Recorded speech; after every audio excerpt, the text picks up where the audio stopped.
I had homeschooled two of my children for a number of years, and my youngest has dyslexia, and that was the reason that we started homeschooling. So I found out during those years of homeschooling that I just loved teaching. I had not gotten my degree in education, but I just really, really enjoyed teaching and learning along with my kids. And my mom was the one who found the wild ad on a job search site, and told me that I should just try because it didn't say that I had to have an education degree. So I just kind of did it on a whim, sort of expecting not to get anywhere with it. But I was very just really tickled to get the chance to help more kids because I had a blast helping my own kids to learn. I majored in graphic design, and I worked as a graphic artist for about 7 years before I had my third child and wanted to stay home with all those kids. Let's see. I have a bachelor's degree in advertising design. I have a lot of coursework in child development and in early education. I did work as a preschool teacher for a few years, and I had a home daycare for a number of years. So I worked with small children quite a bit, and have always been really interested in how the brain develops, and took a lot of coursework in that, but not enough to call it a double major or anything like that.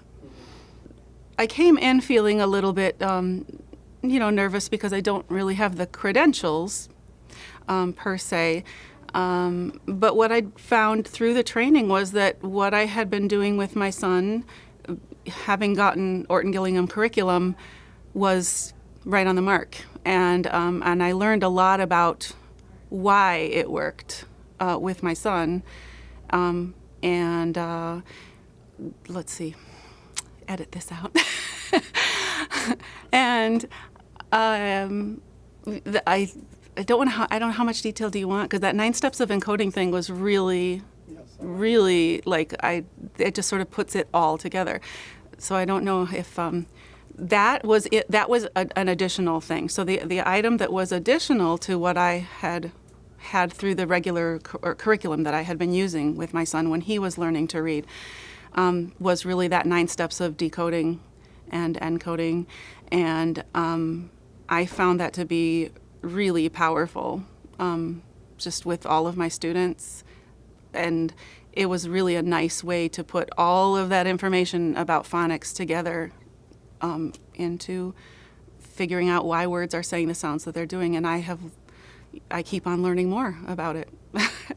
That step there of analyzing words this way just brought all of this phonetic information together, so it all comes into one word, and you can really see it working. You can see how the accenting changes what you're doing with the vowel sound, and I have had a lot of my students just go, like really light bulbs go on. I kind of wish that my son hadn't already been reading quite well, because I would like to have gone backwards and taught him that, but he was already doing okay, so. Yeah. And I know, having worked with my son and really researching, because I wanted to know how to help him, I did a lot of reading about dyslexia back when it was first determined that he had dyslexia. And first I cried and, I thought he was going to be, I thought all those terrible things that parents are worried about. And then I found out what dyslexia really is, and I got less and less afraid and more proud that I had this unique son. But the other thing that I noticed is that as I studied dyslexia, I realized that I'm the one, I have it too. Maybe a mild form, because I didn't struggle too much to learn to read, but I have always been a slow reader compared to my peers. But I've always been a straight A student, pretty much. I mean, I did well in all grade levels. I think it has to do with the phonics instruction that I got. I was I'm old enough that I was taught how to sound out words.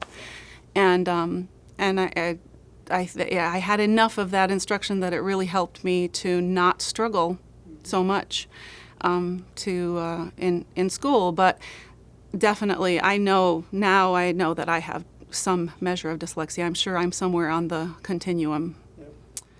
So it helps to know how the kids are thinking or the adults are thinking, because I'm kind of thinking the same way, and I can find ways to analyze how do I make this make sense, and then I help them. More often than not, if I explain to them how I make the thing make sense, they go, "Oh yeah, that makes sense," So it's helpful. One of the ones that I think I felt, there have been so many that I would just have getting so excited about, because they have just leapt forward and are doing really well, like in school or whatever they're doing. But I think the one that stands out to me is an adult who had, when he came to Wild, he was reading at, I want to say it was about a 3rd grade level. Not even sure if it was that high. And he really, truly, very intelligent man, but he really he'd done a lot of things in his life. He was a veteran. He had been a manager at retail stores and really accomplished quite a bit for somebody who really, really struggled with words. He, after working with us, and I wasn't his only instructor, other instructors worked with him. I ended up being the last one that he worked with. But he gained so much confidence that he began writing a novel. And he couldn't, and he was reading poetry. His favorite poet was Edgar Allan Poe, and he really had never been able to read at that level before. He hadn't been able to read things that were intended, to be enjoyed as beautiful words and things like that. He struggled just to read, instructions and things like that. So it was so cool to see that love of language just blossom in him. And I worked on him with reading and with writing, and he would work on his novel. And it was actually pretty good. It was really pretty good. And then he would read me poetry. He would find a poem that he really liked, and then he would write poetry and stuff. So it was just really, really cool to see him gain this confidence that he just had never had. He had all through school and in the military, he kind of had always been told, no, you're not going to be able to do that. You're going to, and he believed it too. He believed I can't do that. So, so it was probably exceptionally gratifying to see someone at that late stage of life decide to invest in this and find out how smart. It's like he knew he was smart, but he didn't have any evidence of it, any academic evidence of it. And he was so proud when his test scores that the annual testing we do, went up 2 grade levels and then went up 5 grade levels one year. And and then I believe that when he left us, I'm sure of this. I remember because he called and said he was taking some community college classes, which he would not. He just would not have been able to do before. So yeah, that's a huge one. But there's actually a lot of them like that. It's hard to do it as an instructor because as a parent, halfway is not an option, or muddling through was not an option for me. And I guess, and I don't want to be preachy, so I don't want to tell parents that they have to do this for their kids, that they can't stop trying. I guess I would want to say parents need to remember to be patient, that remapping the brain is a proven thing. It works, but it takes time, and it takes a differing amount of time with different students because they have different brains and different levels of awareness, phonemic awareness, different level, it just takes time. But You sort of need to trust the process. And there is science now that really backs it up. There are brain scans, like, was it? Well, yeah, where they're reading at the same time as they're doing, and we know now what's going on with a dyslexic reader and what's going on with a remediated dyslexic reader, and we know what works. So I think patience is huge, and trust is huge.